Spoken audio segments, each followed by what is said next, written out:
Praise the Lord. കർത്താവിന്റെ അതിപരിശുദ്ധ നാമം വാഴ്ത്തപ്പെടുമാറാകട്ടെ. വീണ്ടും ഏവരെയും ഷാലേം ഇന്റർനാഷണൽ മിനിസ്ട്രീസിന്റെ വചന ശുശ്രൂഷയിലേക്ക് ആർദ്രമായി സ്വാഗതം ചെയ്യുന്നു. കർത്താവ് നിങ്ങളെ അനുഗ്രഹിക്കുമാറാകട്ടെ. കഴിഞ്ഞ നാളുകളിൽ ഞങ്ങളുടെ മെസ്സേജുകൾ നിങ്ങൾക്ക് അനുഗ്രഹമായിരുന്നു എന്നുള്ള നിങ്ങളുടെ ഫീഡ്ബാക്കിനായി സ്തോത്രം. നിങ്ങളുടെ പ്രാർത്ഥനാ വിഷയങ്ങൾ വീണ്ടും ഞങ്ങളെ അറിയിക്കുക. ഞങ്ങൾ ശ്രദ്ധയോടെ പ്രാർത്ഥിക്കുന്നു. ദൈവം നമ്മെ അനുഗ്രഹിക്കുമാറാകട്ടെ. റോമാലേഖനം 8-ാം അധ്യായം 14-ാമത്തെ വാക്യം. ദൈവാത്മാവ് നടത്തുന്നവരെല്ലാം ദൈവത്തിൻ്റെ മക്കളാകുന്നു. അത് ദൈവമക്കളെ, ലെറ്റ് ഗോഡ് ലീഡ് അവർ വേ. ദൈവത്തിൻ്റെ ആത്മാവ് നമ്മളെ വഴി നടത്തട്ടെ. നമ്മൾ ദൈവത്തിൻ്റെ ആലോചനയ്ക്ക് കീഴ്പ്പെട്ട് ദൈവശബ്ദമനുസരിച്ച് ദൈവിക ആലോചനയിൽ നമ്മൾ മുന്നേറുന്നുവെങ്കിൽ നമ്മൾ ഒരു നാളും പരാജയപ്പെടത്തില്ല. സദൃശ്യവാക്യത്തിൽ സ്തോത്രം, ജ്ഞാനികളിൽ ജ്ഞാനിമാനായ ശലോമോൻ അതിൻ്റെ 16:25 ഇങ്ങനെ നമ്മൾ വായിക്കുന്നുണ്ട്. ചിലപ്പോൾ ഒരു മനുഷ്യന് തൻ്റെ വഴിയൊക്കെയും ചൊവ്വായി തോന്നുന്നു, അതിൻ്റെ അവസാനമോ മരണവഴികളാണ്. അപ്പോൾ നമ്മുടെ ഇഷ്ടപ്രകാരം ഞാനും നിങ്ങളും നമ്മുടെ ജീവിതത്തെ നയിച്ചാൽ അത് വലിയ അപകടത്തിലേക്ക് ചെന്ന് ചാടുവാനിടയാകും. എന്നാൽ പ്രാർത്ഥനയോടും ദൈവവചന ധ്യാനത്തോടും പരിശുദ്ധാത്മാവ് നമ്മളോട് പറയുന്നതനുസരിച്ച് നമ്മുടെ ഓരോ ദിവസങ്ങളെ നമ്മൾ മുൻപോട്ട് നടത്തിയാൽ ദൈവത്തിൻ്റെ ആത്മാവ് നമ്മെ സ്തോത്രം എത്തിക്കേണ്ട ഇടത്തെത്തിക്കും. യെശയ്യാ പ്രവാചകന്റെ പുസ്തകം 42:16 നമ്മൾ വായിക്കുന്നുണ്ട്, ഞാൻ കുരുടന്മാരെ അവരറിയാത്ത വഴിയിൽ നടത്തും, അവരറിയാത്ത പാതകളിൽ അവരെ സഞ്ചരിക്കുമാറാക്കും. ഞാൻ അവരുടെ മുമ്പിൽ ഇരുട്ടിനെ വെളിച്ചവും ദുർഘടങ്ങളെ സമഭൂമിയുമാക്കും. അപ്പൊ കുരുടന്മാരെ വഴികാട്ടുന്നു. ഒരു കുരുടനെ ഒരു വ്യക്തി കൈക്ക് പിടിച്ച് കണ്ണ് കാണാൻ കഴിയുന്ന ഒരു വ്യക്തി നടത്തിയാൽ അവൻ കുഴിയിൽ വീഴത്തില്ല. ഇവിടെ സർവശക്തനായ ദൈവത്തിന്റെ വചനം പറയുന്നു, ഞാൻ കുരുടന്മാരെ വഴി നടത്തും, അവരറിയാത്ത വഴിയിൽ നടത്തും, അവരറിയാത്ത പാതകൾ അവരെ സഞ്ചരിക്കുമാറാക്കും. അപ്പോൾ ദൈവം അവരെ വഴി നടത്തുമ്പോൾ രണ്ട് കാര്യം അവിടെ വ്യക്തമായി ദൈവത്തിന്റെ ആത്മാവ് രേഖപ്പെടുത്തിയിരിക്കുന്നു. ഇരുട്ടിനെ വെളിച്ചമാക്കും, ദുർഘടങ്ങളെ സമഭൂമിയാക്കും. അതെ ദൈവമക്കളെ, നമ്മൾ കണ്ണുണ്ടായിട്ടും കാണാൻ കഴിയാത്തവരാണ്. നമ്മുടെ ജീവിതത്തിൽ പലതും നമ്മുടെ നഗ്ന നേത്രങ്ങൾ കൊണ്ട് കാണാൻ കഴിയാത്ത പല പൈശാചികമായ ബന്ധനങ്ങൾ നമ്മുടെ മുമ്പിലുണ്ട്. എന്നാൽ നമ്മുടെ കർത്താവ് നമ്മുടെ കരങ്ങളെ പിടിച്ചിട്ടുണ്ടെങ്കിൽ ഒരു അന്ധകാര ശക്തികൾക്കും നമ്മെ തകർക്കാൻ കഴിയത്തില്ല. ഇരുട്ടിന്റെ അധീനതയിൽ നമ്മളെ കുടുക്കാൻ കഴിയത്തില്ല. ഏതൊക്കെ ദുർഘടം പിടിച്ച വഴിയിൽ കൂടെ നീ പോകേണ്ടി വന്നാലും അതിനെ സമഭൂമിയാക്കുന്നവനാണ് സർവശക്തനായ ദൈവം. 107-ാം സങ്കീർത്തനം 7-ാം വാക്യത്തിൽ നമ്മൾ വായിക്കുന്നു, അവർ പാർപ്പാൻ തക്ക പട്ടണത്തിൽ ചെല്ലേണ്ടതിന് അവരെ ചൊവ്വേ ഉള്ള വഴിയെ നടത്തി. അപ്പൊ നോക്ക് ദൈവമക്കളെ, ചൊവ്വേ ഉള്ള വഴിയിൽ ഇസ്രായേൽ ജനം നടന്നുവെങ്കിലും ഇസ്രായേൽ ജനത്തിന്റെ മരുഭൂപ്രയാണം നമ്മൾ പഠിച്ചാൽ അവർ ജനസഞ്ചാരമില്ലാത്ത ദേശത്തുഴന്നു നടന്നു. അവർ വിശന്നും ദാഹിച്ചു വരുന്നു. സ്തോത്രം, അവർ പാർപ്പാൻ പട്ടണം കണ്ടെത്തിയില്ല എന്നൊക്കെ അതിന്റെ മുകളിലത്തെ വാക്യങ്ങൾ നമ്മൾ വായിക്കുമ്പോഴും പരിശുദ്ധാത്മാ പറയുന്നു, സ്തോത്രം, ദൈവം നിന്നെ നടത്തുന്ന വഴികളിൽ പ്രതിസന്ധികളും പ്രതികൂലങ്ങളും സ്തോത്രം, വിശപ്പും ദാഹവും ഒക്കെ നിനക്ക് വന്നെന്നു വരാം. എന്നാൽ അത് നിന്നെ തോൽപ്പിക്കുവാൻ കഴിയത്തില്ല.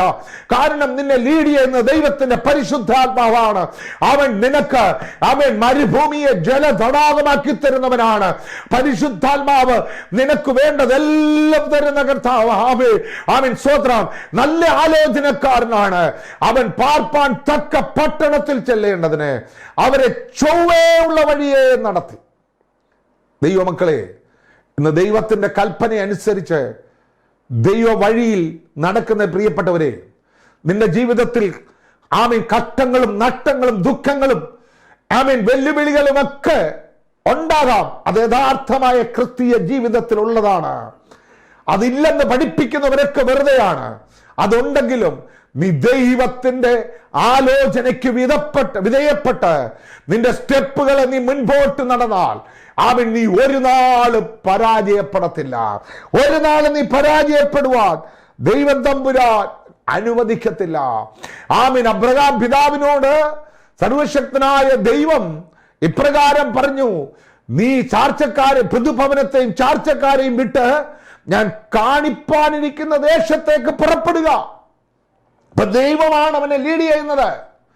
അതുകൊണ്ടാണ് ദൈവം ശില്പിയായി നിർമ്മിച്ചതും അടിസ്ഥാനമുള്ളതായ ആ നഗരത്തിനു വേണ്ടി ആമീൻ സ്തോത്രം തന്റെ വാഗ്ദത്തത്തിന്റെ കൂട്ടവകാശികളായ യിസ്ഹാക്കിനോടും യാക്കോബിനോടും കൂടെ കൂടാരങ്ങളിൽ പാർത്തു. ദൈവം ശില്പിയായി നിർമ്മിച്ചതും അടിസ്ഥാനമുള്ളതായി നഗരത്തിനായി കാത്തിരുന്നു. കാരണം ദൈവം ലീഡ് ചെയ്യുക. ചെന്നിടത്തൊക്കെയും ആരാധന നടത്തി. ആമീൻ യാഗപീഠം പണിഞ്ഞു, ആരാധന കഴിച്ചു. ആമീൻ വാഗ്ദത്ത ദേശത്തിനായി കാത്തിരുന്നു. അബ്രഹാം സ്തോത്രം സോദോമും ഗോമോറയും കണ്ടിട്ട് അവിടേക്ക് തിരിയുവാൻ അബ്രഹാം ആമീൻ തീരുമാനിച്ചില്ല. കാരണം അബ്രഹാമിന് അറിയാം, എന്നെ ലീഡ് ചെയ്യുന്നത് ദൈവമാണ്. ദൈവമാണ് എന്നെ വിളിച്ചിറക്കിയത്. ആ വഴിയിൽ കൂടെ ഞാൻ സഞ്ചരിച്ചാൽ പാലും തേനും ഒഴുകുന്ന കനാൻ ദേശത്തിൽ സ്വർഗത്തിലെ ദൈവം എത്തിക്കുക. അതിന്റെ നടുവിൽ ഏതൊക്കെ പ്രതിസന്ധികളും പ്രതികൂലങ്ങളും വെല്ലുവിളികളും വന്നാലും അബ്രഹാം പിതാവിനറിയാം, ഞാൻ ഒരു നാളും ആമീൻ തകരത്തില്ല. കാരണം എന്നെ വിളിച്ചിറക്കിയ ദൈവം വിശ്വസ്തനാണ്. Praise the Lord. ആമേൻ സ്തോത്രം. ആമേൻ. ഇസ്രായേൽ ജനം വാഗ്ദത്ത കനാനിലേക്ക് കയറുവാൻ ഷീഥീമിൽ വന്ന് പാളയമടിച്ച് കിടക്കുക. ആമേൻ സ്തോത്രം. യഹോവയായ ദൈവം യോശുവയോട് പറഞ്ഞു, പെട്ടകം ചുമക്കുന്ന പുരോഹിതന്മാർ മുമ്പേ പുറപ്പെടണം.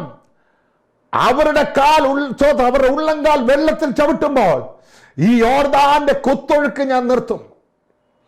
അവരോട് പറയാ, നിങ്ങൾ ഈ വഴിക്ക് മുമ്പേ പോയിട്ടില്ലല്ലോ. അതെ ദൈവമക്കളെ, നാം അറിയാത്ത വഴിയിൽ, നാം സഞ്ചരിച്ചിട്ടില്ലാത്ത വഴിയിൽ ആമേൻ സ്തോത്രം നീ കാൽച്ചുവടുകളെ വെക്കുമ്പോൾ നിന്റെ ബുദ്ധിയോ നിന്റെ സ്തോത്രം ഹല്ലേലൂയ ആമേൻ ജ്ഞാനമോ നിന്റെ സാങ്കേതിക വിദ്യകളോ അതൊക്കെ നല്ലതായിരിക്കാം. അതിനെയൊക്കെ ഒന്ന് താഴ്ത്തി വെച്ചിട്ട് ദൈവ ശബ്ദത്തിന് വേണ്ടി നീ ഒന്ന് കാത്തിരിക്കണം. ആമേൻ സ്തോത്രം. ദൈവം പറയുന്ന വഴിയിൽ പരിശുദ്ധാത്മാവ് ആമേൻ പരിശുദ്ധാത്മാവിന്റെ സാന്നിധ്യത്തിൽ നിന്റെ കാൽച്ചുവടുകളെ നീ മുൻപോട്ട് വെച്ചാൽ മരണ യോർദാൻ നിന്റെ മുമ്പിൽ വഴി നാറും. ആമേൻ സ്തോത്രം. സർവ്വഭൂമിയുടെയും നാഥനായ ദൈവത്തിന്റെ പെട്ടകം ചുമക്കുന്ന പുരോഹിതന്മാരുടെ ഉള്ളങ്കാല് ആമേൻ മുന്നമേ ആ വെള്ളത്തിൽ ചവിട്ടി പുറകെ വന്ന ജനം ആമേൻ സ്തോത്രം ഉണങ്ങിയ നിലത്തിൽ കൂടെ കടന്നുപോയി. അതേ ദൈവമക്കളെ, നീ ദൈവം പറയുന്ന വഴിയിൽ ആമേൻ സ്തോത്രം പരിശുദ്ധാത്മാവ് നിന്നെ ലീഡ് ചെയ്യുന്ന വഴിയിൽ നീ നടന്നു നോക്ക്. ആമേൻ പ്രതിസന്ധികൾ ഉണ്ടാകത്തില്ലെന്നല്ല, നിന്റെ മുമ്പിൽ വൈരികളും പ്രതികൂലങ്ങളും വെല്ലുവിളികളും വരും. എന്നാൽ ആമേൻ അത് നിന്റെ മീതെ കവിയുവാൻ സ്വർഗത്തിലെ ദൈവം അനുവദിക്കത്തില്ല. കാരണം നീ ഫോളോ ചെയ്യുന്നത് സർവശക്തനായ ദൈവത്തെയാണ്. കൂരിൽ താഴ്വരയിൽ കൂടെ നടന്നാലും നീ ഒരു അനർത്ഥവും ഭയപ്പെടത്തില്ല. കാരണം ഇരുട്ടിനെ വെളിച്ചമാക്കുന്ന കർത്താവ് നിന്റെ മധ്യത്തിലുണ്ട്. ആ ദൈവമാണ് നിന്റെ നായകൻ. Praise the Lord. യേശുക്രിസ്തുവിനെ ആമേൻ നമസ്കരിക്കുവാൻ വന്ന വിദ്വാൻമാർ കിഴക്ക് നക്ഷത്രം കണ്ടു. അവർ ഫോളോ ചെയ്ത നക്ഷത്രത്തെയാണ്. ആ നക്ഷത്രത്തെ അവർ ഫോളോ ചെയ്തു. ശിശു ഇരിക്കുന്ന ഇടത്ത് ആ നക്ഷത്രം വന്നു. നമ്മളിവിടെ ഇങ്ങനെ വായിക്കുന്നുണ്ട്, മത്തായി 2:9-10 അവർ നക്ഷത്രം കണ്ടതുകൊണ്ട് അത്യന്തം സന്തോഷിച്ചു. നിന്റെ വഴികാട്ടി പരിശുദ്ധാത്മാവാണ്. നിന്റെ വഴികാട്ടി ദൈവത്തിന്റെ ജീവനുള്ള വചനമാണ്. ആ വചനം, ആ പരിശുദ്ധാത്മാവ്, നീ അതിൽ ദൃഷ്ടിവെച്ച് ആ വചനം പറയുന്നത് പോലെ പരിശുദ്ധാത്മാവ് നിന്റെ ജീവിതത്തിൽ പറയുന്ന ആലോചന നീ അനുസരിച്ച് നിന്റെ സ്റ്റെപ്പുകളെ മുൻപോട്ട് വയ്ക്കുക. നീ ഒരു നാളും പരാജയപ്പെടാൻ ദൈവം അനുവദിക്കത്തില്ല. അതെ ദൈവമക്കളെ, ദൈവ സ്തോത്രമല്ല, ദൈവാത്മാവ് നടത്തുന്നവർ എല്ലാവരും ദൈവമക്കളാണ്. ഏവരും ദൈവത്തിൻ്റെ മക്കളാണ്. അപ്പോൾ നമ്മളെ നടത്തുന്നത് ദൈവത്തിൻ്റെ ആത്മാവാണ്. ആ ദൈവത്തിൻ്റെ ആത്മാവ് നമ്മുടെ ഹൃദയത്തിൽ സംസാരിക്കുമ്പോൾ, ആ ദൈവത്തിൻ്റെ ആത്മാവ് വചനത്തിൽ കൂടെ, പ്രവാചകന്മാരിൽ കൂടെ നമ്മളോട് ആലോചന പറയുമ്പോൾ, ഞാനും നിങ്ങളും അത് അനുസരിച്ച് ആ വചനത്തിന് കീഴ്പ്പെട്ട് ആലോചന അനുസരിച്ച് ഈ വർഷങ്ങൾ നീ മുൻപോട്ട് നീങ്ങിയാൽ നിന്റെ സ്തോത്രമല്ല അന്ധകാരത്തെ ദൈവം പ്രകാശമാക്കും. നിന്റെ ദുർഘടങ്ങളെ ദൈവം സമഭൂമിയാക്കും. നിന്റെ ഇരുട്ടിനെ ദൈവം വെളിച്ചമാക്കി മാറ്റും. സർവശക്തനായ ദൈവത്തിന്റെ പാദപീഠത്തിൽ സമർപ്പിക്കുക. ദൈവം നിങ്ങളെ അനുഗ്രഹിക്കുമാറാകട്ടെ. പരിശുദ്ധ ദൈവമേ, സ്വർഗീയ പിതാവേ, നല്ല വചനത്തിനായി സ്തോത്രം ചെയ്യുന്നു. എന്റെ കേൾവിക്കാർക്കായി പ്രാർത്ഥിക്കുന്നു. യേശു ക്രിസ്തുവിന്റെ നാമത്തിൽ ഇവരെ അനുഗ്രഹിച്ചു പ്രാർത്ഥിക്കുന്നു. കർത്താവേ, ദൈവാത്മാവ് നടത്തുന്ന വഴിയെ നടത്തുവാൻ, ദൈവവചനം പറയുന്നത് കേട്ടനുസരിച്ച് നടത്തുവാൻ ഓരോ വ്യക്തികളെയും ദൈവം അനുഗ്രഹിക്കണമേ. എന്നെ കേൾക്കുന്ന രോഗികൾക്കായി പ്രാർത്ഥിക്കുന്നു. കടഭാരമുള്ളവർക്കായി പ്രാർത്ഥിക്കുന്നു. എക്സാം എഴുതിക്കൊണ്ടിരിക്കുന്ന കുഞ്ഞുങ്ങൾക്കായി പ്രാർത്ഥിക്കുന്നു. അവർക്കെല്ലാം അത്ഭുതകരമായ വിടുതൽ യേശു ക്രിസ്തുവിന്റെ നാമത്തിൽ ഉണ്ടാകട്ടെ എന്ന് ഞാൻ പ്രാർത്ഥിക്കുന്നു. കർത്താവ്, ഞങ്ങൾക്ക് തരുന്ന നല്ല സമയത്തിനായി സ്തോത്രം ചെയ്യുന്നു. നിന്റെ ജനത്തെ പിതാവിന്റെയും പുത്രന്റെയും പരിശുദ്ധാത്മാവിന്റെയും നാമത്തിൽ അനുഗ്രഹിച്ചു പ്രാർത്ഥിക്കുന്നു. യേശു ക്രിസ്തുവിന്റെ നാമത്തിൽ തന്നെ. ആമീൻ. And God bless you all. ദൈവം നിങ്ങളെ അനുഗ്രഹിക്കട്ടെ.